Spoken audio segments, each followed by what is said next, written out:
চলতি বছরের মার্চ থেকে মে মাস পর্যন্ত ৩ মাসে ফক্সকনের ভারত থেকে রপ্তানি করা আইফোনের প্রায় পুরোটাই গেছে যুক্তরাষ্ট্রে।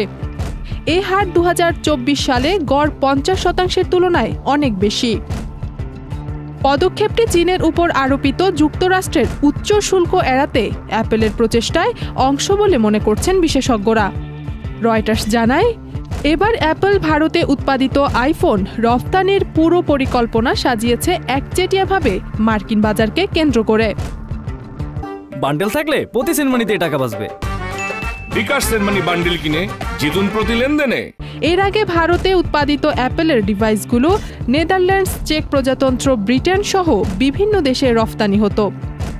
চীন থেকে যুক্তরাষ্ট্রে পাঠানো ডিভাইসগুলোর দাম অনেক বেশি হওয়ায় শুল্ক এড়াতে অ্যাপল ভারতে তাদের উৎপাদন বৃদ্ধির পদক্ষেপ নিয়েছে বলে জানিয়েছে রয়টার্স।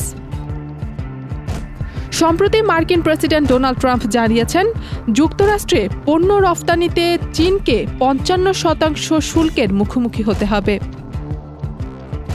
ইথিলা Kabir প্রমা, channel I.